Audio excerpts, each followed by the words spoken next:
What's up, everybody? Stacking Surfer here. Your favorite YouTube stacker, back with another awesome video from another beach. You guys are going to have to guess this beach. I haven't done a video from this one yet. But today we're going to be talking about silver 202. And we're going to be talking about how can you make money from silver. Most stackers out there are going to tell you that silver is not an investment. And I'm one of them. So don't invest in silver, you guys. However, in general, you want to be stacking it, which means you're buying it for a low cost. And you are holding it for SHTF situations. You're holding it as a form of savings and value.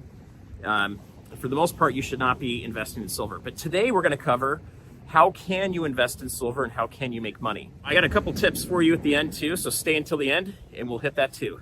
So here we go. Hit it. Stacking Surfer. I think I'm your best friend. Balances in your bank instead. All right, so let's talk about it. I've got a handful of ways that are very beneficial for you. The first one is going to be coins like this one right here, okay? This is a coin that's collectible. It's a coin that is in a series, okay? And so this is the first of the series, and I recommend buying the first of the series, okay? Not necessarily the entire series, but I recommend getting the coins that are the first of the series, okay? Now you gotta buy these right when they come out, so you need to be looking at websites that tell you a little bit more about this. You need to be doing some research on your favorite coins and understanding when they may be coming out. So for example, if you're a big Star Wars fan, you're a big Marvel fan, start doing some research and figuring out when a Star Wars coin's coming out, when a Marvel coin's coming out. And if you can find the first of the series, buy those up. So just like this one here was the Beskar bar, they did the best the first year, the second and third year not as well. And so if you're looking to invest, you're looking to flip these, okay? You need to have a way of selling them too. You have to have your exit strategy in place, all right? So that's the first way, is buying first series coins and flipping them. The second way that you can invest in silver is by playing the market, okay? So as anything that you invest in or that you may be putting your savings into that is a hard asset, they usually go up and down in value. And hopefully over time they continue to go up more than they go down. But you can play the spot prices. So what I would look for there is you want to go to Kitco, and you want to look for the times when silver is lower on the spot price than it is higher. That's the times you're looking to buy. And when silver is higher, that's the time you're looking to sell. This strategy can be a little bit harder because silver usually comes with a pretty high premium. Oftentimes you're going to have a premium that's up at 20%. I don't recommend going over that.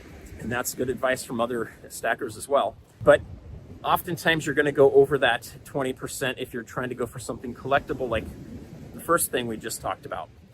But for the most part, if you're looking to make some money off the spread, you really need to look at buying things lower and selling them higher.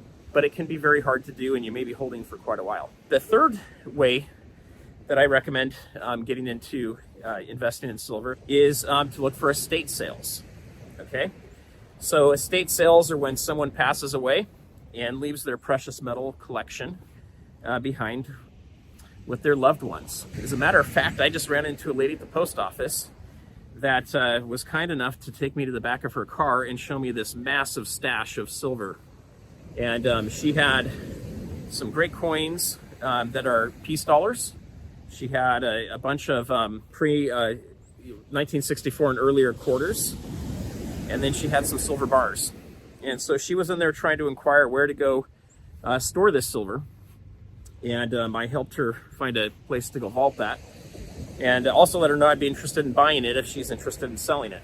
And oftentimes when you're doing estate sales, you can get fair prices because you're buying a lot of silver or gold for that matter. And it may be jewelry, and it may even be, sterling silver things like platters and candlesticks. When you're buying in bulk like that, oftentimes you're going to be paying below spot because you're trying to help them liquidate and move a lot of metals. Being the nice stacker I am, I gave her some advice of being able to hold on to some of that. I don't want to take advantage of anybody, but she also wasn't sure that she wanted to sell yet.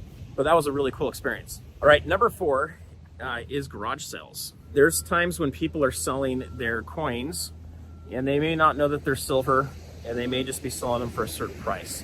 If you're in this for the profits and you're looking to invest, that might be what you do.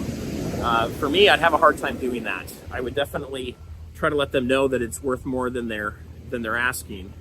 But hey, if they just want to get rid of it and they don't care, they don't want to have to sell it or deal with it, you might be able to get a steal of a deal. Even if they do say, oh wow, so it's worth a little bit more, what is that? I'd give them a fair price for it, knowing that I will probably need to resell it, and therefore I'd probably be buying it at spot or below spot. But oftentimes you can find killer deals because people just are trying to get rid of stuff. Number 5, storage units.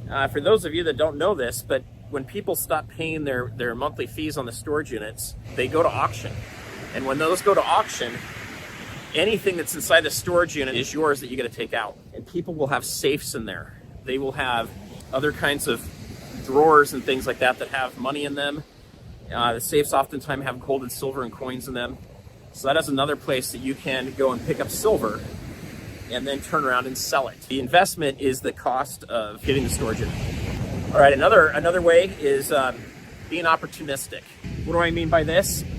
Being opportunistic really comes down to doing a couple things. One of those things is finding people that are looking to sell quickly that need money. These are times where you may not have a whole lot of money, you may not be very liquid, you may have to borrow some money to help them out, but you're able to buy metals at a very good price. In this kind of a situation, I think you have the opportunity to purchase quite a bit below spot because these people just need the money now.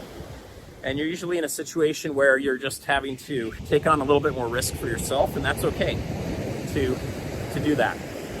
And you could do kind of the same thing in the situation with the garage sale, I guess, if you're looking at it that way. All right, I don't even know what number I'm on now, but we're just gonna go through a bunch of these. Another way is coin roll hunting, okay? So you can invest very little money in coin roll hunting by buying boxes of coins from your bank. And what I recommend doing is $50. And when you get these $50, oftentimes you can find silver in there. Now it's getting harder. I've done one box so far and I have not found any silver in there. So I'm gonna try a different bank. But the good news is you get to return all the quarters that don't have silver and you get your money back, and you get to retain the ones that did have silver, and your cost is 25 cents for that coin that's now worth several dollars. So I think that's a pretty good way to kind of invest in silver, and you got to put a little sweat equity into that one, but it can be pretty fun too. Another way is going to the coin star at your local grocery store. This one's a little bit less of an investment. It's a little bit more of just a treasure hunt that you can do. But oftentimes what will happen is it'll kick out the silver coins, and they will just get spit back out into the little return tray at the bottom. So when that happens, look in there. Every time you walk past one, you might find some silver in there. So the investment's a little bit in time there, but you can find silver. All right, another way you can do some silver investing is by going to your local bank. This is something that I grew up doing with my father. As I mentioned, I came from a banking family. And anytime we pulled up to the bank in the drive-thru or went into the branch, they knew exactly who we were. They had silver coins ready for my dad to pick up. So he had already talked to them about, hey, if any coins come in that are pre-64, I have interest in those, can you hold them for me? And they would do that. Now, we had a little special dispensation on that. However, it is possible for you, even if you don't have a strong relationship with your tellers. However, I would recommend getting one. They will oftentimes take in $50, and they'll be in their trays. And you can ask them if you could see the $50 they have in the tray and see if you want to buy any of those. And the good news is you'll be buying those for the price of a $50, which is half a dollar. And you could be getting a really nice silver piece out of that. So in that case, you're going to need to look and see, based on the date, if you're going to get pre-64 or 1964 and earlier, 90% silver, or if you're going to get a 70 and earlier, 40%. I think it's 1970 was the last year. I might be incorrect on that. I am not a complete coin expert. Okay, another way, and this is the last one that I think is pretty cool, is you'll see a lot of people on stacking channels that are pouring their own silver molds and designs. So they call that silver pouring.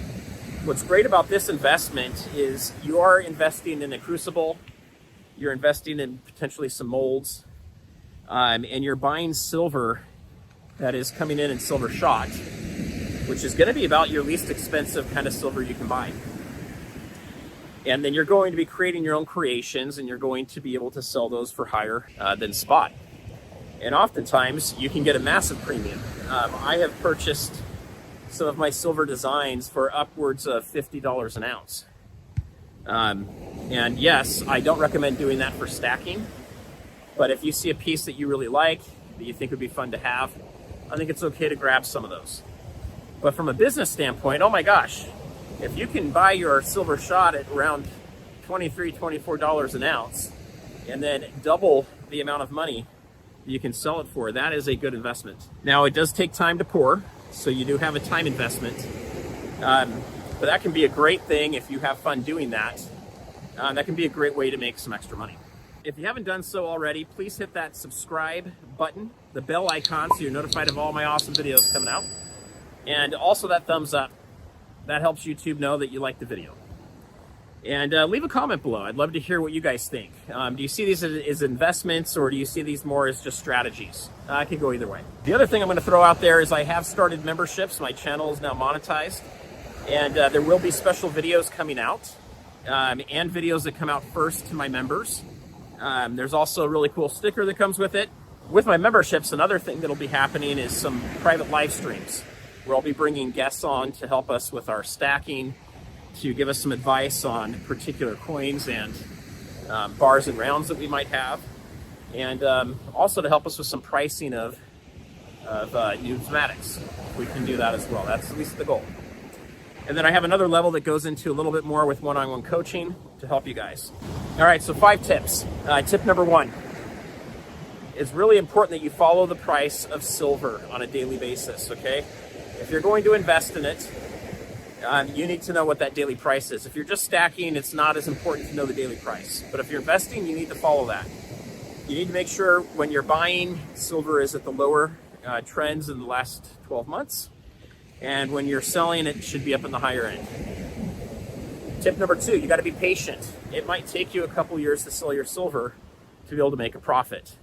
If it is an investment, this is one you're going to have to be holding for. It's not crypto. You're not going to get a 30% return in 1 week, okay? If you want that, go look at crypto.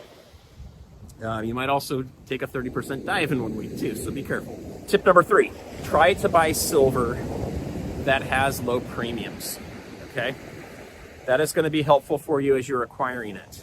Tip number 4, when you're looking at series of coins that you may be picking up the first in the series, I know that the last one in the series sometimes can have a lot of value, so you do need to look at that and be aware of it. When you're looking at the first coins in the series, it's important to really look at the design, understand what value that series may have. I would ask around and see if other people are planning on getting it, and see if there's a lot of star power to that. So for example, if it's Marvel, if it's DC, Star Wars, you've got a little bit better bet for that, versus if it is Bugs Bunny. My Bugs Bunny guys have not done very well. All right, tip number 5. You got to have an exit strategy before you buy a single piece of silver as an investment. And you have to have a tested exit strategy that works, okay? So that's what I got for you guys. There's a train going by. So be cool. Check out my other videos. And until next time, peace out.